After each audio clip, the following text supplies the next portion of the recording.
Vinod sir, Israeli ബന്ദികളെ വിട്ടയക്കാൻ Hamas എടുത്ത തീരുമാനം നമ്മൾ ആരും പ്രതീക്ഷിച്ചില്ല. ഹമാസ് അത്തരത്തിലൊരു തീരുമാനത്തിലെത്തുമെന്ന്. ഖത്തറിന്റെ ഭാഗത്തു നിന്ന് ശക്തമായ സമ്മർദ്ദം ഹമാസിനുണ്ടായിരുന്നുവെന്നാണ് ഇപ്പോൾ പുറത്തുവരുന്ന റിപ്പോർട്ടുകൾ. അങ്ങനെയാണെങ്കിൽ പോലും എന്തുകൊണ്ടായിരിക്കാം ഹമാസ് ഇത്തരത്തിൽ ട്രംപിന്റെ ഈ സമാധാന ഉടമ്പടിയിൽ ചിലതെങ്കിലും അംഗീകരിക്കാം എന്നൊരു തീരുമാനത്തിലെത്തിയത്? ഹമാസ് ബന്ദികളെ മോചിപ്പിക്കാം എന്ന് പറഞ്ഞിരിക്കുന്ന അവരുടെ ആ ഒരു പ്രഖ്യാപനത്തെ വിനോദ് സാർ എങ്ങനെ വിലയിരുത്തും? നീതു, സത്യം പറഞ്ഞാൽ ഇത് എവിടം വരെ എത്തുമെന്ന് എനിക്കൊരു വിശ്വാസവുമില്ല.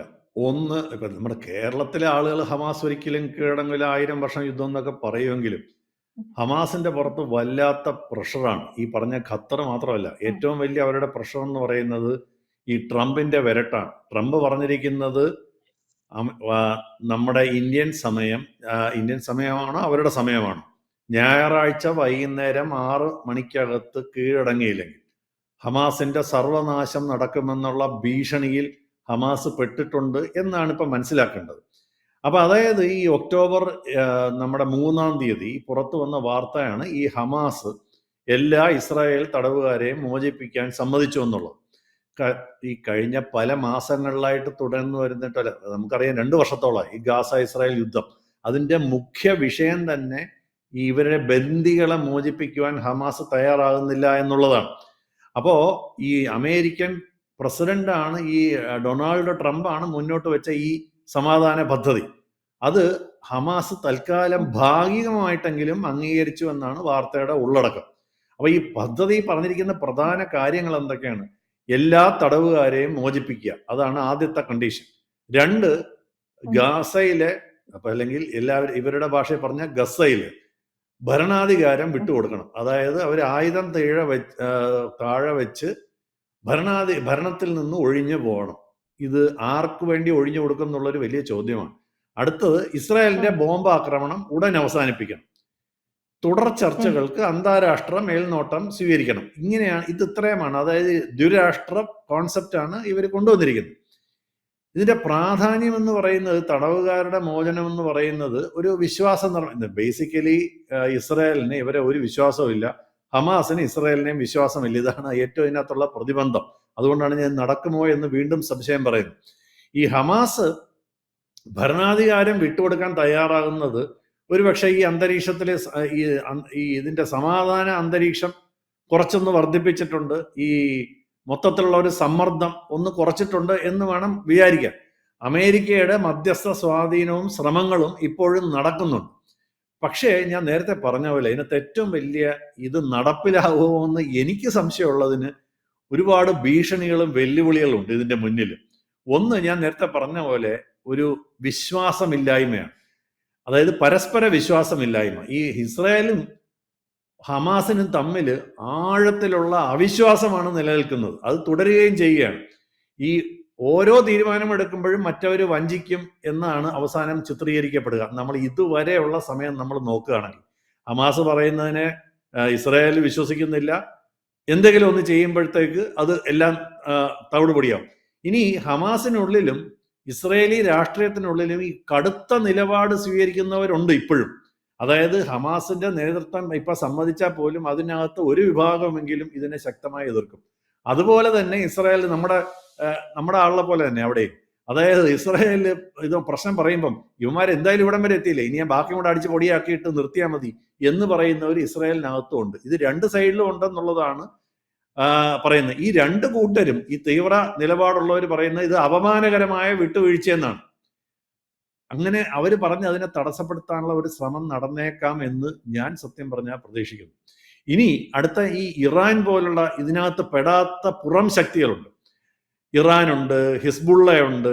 ഇവരൊക്കെ ഈ കരാറിനെ തകർക്കുവാനുള്ള ഒരു ശ്രമം നടത്തുമെന്ന് സത്യം പറഞ്ഞാൽ എനിക്ക് ഭയമുണ്ട്. ഈ ഒന്നും വേണ്ട, ഒരു ചെറിയ ആക്രമണം അല്ലെ ഒരു റോക്കറ്റ് ആക്രമണം നടന്നാൽ മതി, 1-2 റോക്കറ്റ് വന്ന് വീണാൽ മതി. അത് പൂർണ്ണമായും ഹമാസിന്റെ നിയന്ത്രണത്തിലല്ല. അവിടെ ഹൂത്തികളുണ്ട്, ഹിസ്ബുള്ളയുണ്ട്, ഇറാനുണ്ട്. എവിടെങ്കിലും നിന്ന് ഒരു ചെറിയ റോക്കറ്റ് വന്ന് അവിടെ വീണ് കഴിഞ്ഞാൽ അതോടുകൂടി തവിട് പൊടിയാവും. എനിക്ക് അതാണ് ഞാൻ കൂടുതൽ ഭയക്കുന്ന ഒരു കാര്യം. ഈ ഇതിനകത്തുള്ള ഈ സമാധാനമൊക്കെ വന്നാൽ എല്ലാവർക്കും നല്ലത് തന്നെയാണ്. യുദ്ധമല്ല, സമാധാനം തന്നെയാണ് എപ്പോഴും നല്ലത്. അവിടെ ധാരാളം ദുരിതം എല്ലാവരും അനുഭവിക്കുന്നുണ്ട്.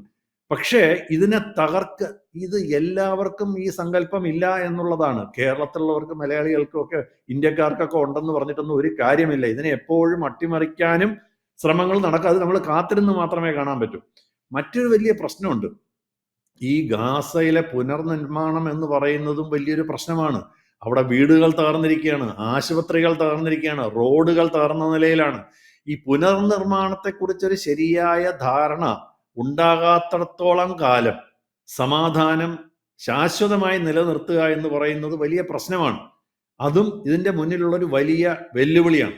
രണ്ട്, ഇപ്പൊ ഈ അമേരിക്കയാണ് ഇതിന്റെ മേൽനോട്ടം വഹിക്കുന്നത്. ഈ അമേരിക്കയുടെ ഒരു സ്വഭാവം നമ്മൾ പഠിച്ചിട്ടുണ്ട്. ഇവർ തുടങ്ങിയിട്ട് കുറച്ച് കഴിയുമ്പോൾ ഇട്ടിട്ട് പോകുന്നതാണ് പൊതുവേ ഉള്ള ഒരു സ്വഭാവം. അപ്പോ യുണൈറ്റഡ് നേഷൻസ് പോലുള്ള വിശ്വാസയോഗ്യമായ ഒരു സംവിധാനം ഇതിന്റെ തുടർന്നുള്ള മേൽനോട്ടം വഹിച്ചില്ലെങ്കിൽ ഈ രണ്ട് പക്ഷവും പരസ്പരം കുറ്റപ്പെടുത്തൽ തുടങ്ങും. അമേരിക്ക കുറച്ച് കഴിയുമ്പോൾ ഇട്ടിട്ട് പോവും, ഒരു സംശയവും വേണ്ട. ഇതുവരെയുള്ള അമേരിക്കയുടെ ചരിത്രം തന്നെ അതാണ്. അപ്പം കരാർ നടപ്പിലായാൽ വലിയൊരു ഗുണമെന്ന് പറഞ്ഞാൽ ഈ അറബ് ഇസ്രായേൽ രാജ്യങ്ങൾ തമ്മിൽ ഇപ്പോൾ ഒരു ചെറിയ സ്ട്രെസ് ഉണ്ട്, ടെൻഷനുണ്ട്. അതൊന്ന് സാധാരണപ്പെടുത്താൻ വളരെ അത് ഗുണം ചെയ്യും.